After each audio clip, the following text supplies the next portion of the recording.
Hello everyone and welcome to another leadership video. Today's video is slightly different than the usual in the sense of instead of me giving a lesson, I will be answering your questions. Please bear with my flu voice. I will try my best to sound as clear as possible. I've selected 3 questions out of the ones I received to discuss. So let's get started. The first question is, how do I motivate my lazy employees to work harder? So I actually received this question from a number of people, which is why I selected it. Let me just start by saying I don't personally believe that employees are generally lazy. I believe that they're motivated differently from one another, and so what works with one person might not work with the other. So just because he started working harder after receiving the bonus doesn't necessarily mean that the same thing's going to happen with her.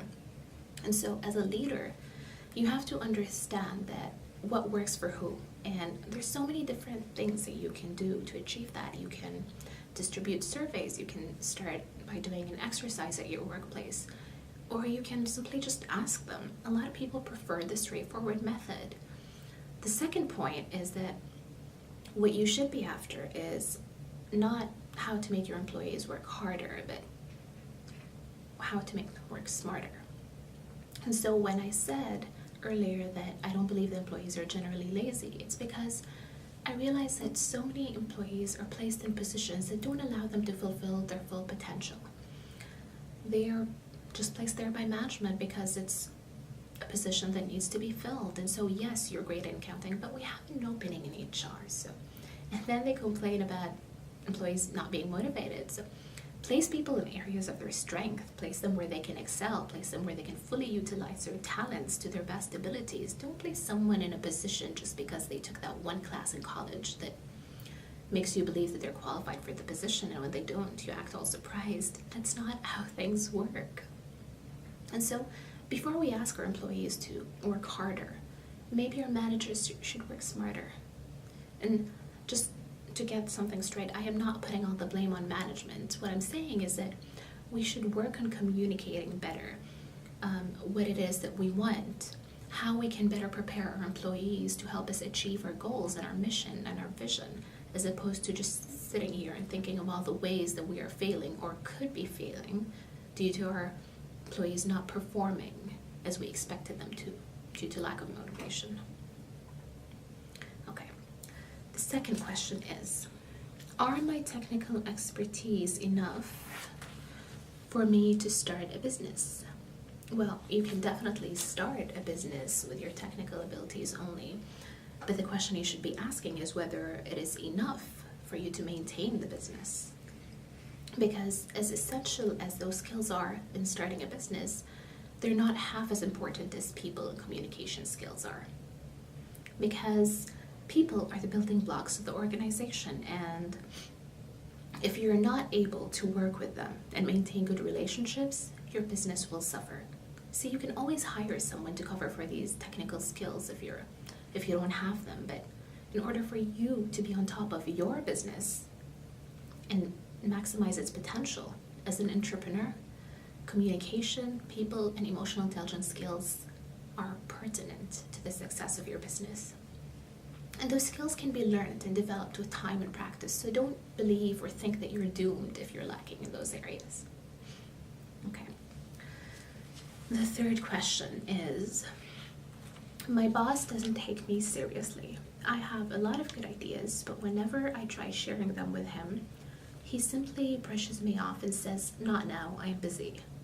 This has been going on for over a year. I feel underappreciated and I no longer enjoy my job, which I believe I am very good at, by the way. I don't doubt for a second that you are.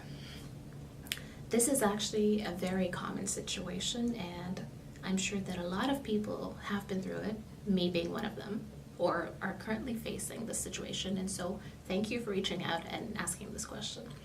I have a few questions for you now.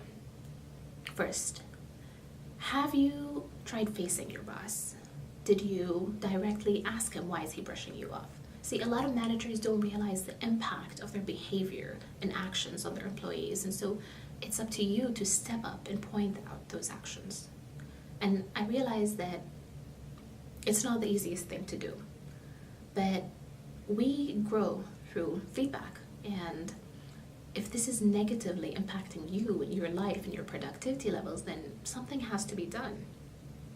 And so if you actually did have this conversation already and your manager did not change anything, the behavior is still the same, then this means that he's fully aware of his situation, of his behavior, and refuses to change due to his ego or lack of emotional intelligence skills. And then let me ask you this, why are you still there? I mean, you're clearly a talented, smart individual with so much potential. You should be, don't stay in an environment that doesn't appreciate or recognize that. You should be somewhere where you can grow, somewhere that values your opinions and your views. And so, let me tell you this, you can't change someone that doesn't see a fault in their actions or their behaviors. And so until your boss recognizes that and chooses to change on their own, nothing is going to happen. And so if you're unhappy and demotivated, this is not going to be good for you psychologically, for your health, for your career, nor will it do good for the organization itself or even for your boss. And hey, maybe losing a great employee will open up his eyes and create that change in his behavior. You never know. So, that's it for this week. I hope that I was able to answer your questions in a way that will allow you to move forward positively. And if there's any questions that I didn't answer, then I will discuss them in the next question video that I do. And once again, if you have any comments or any feedback, then please just drop a comment below. And if you feel that these videos are helpful or interesting, then please subscribe. Until next week, I'm looking forward to helping you grow.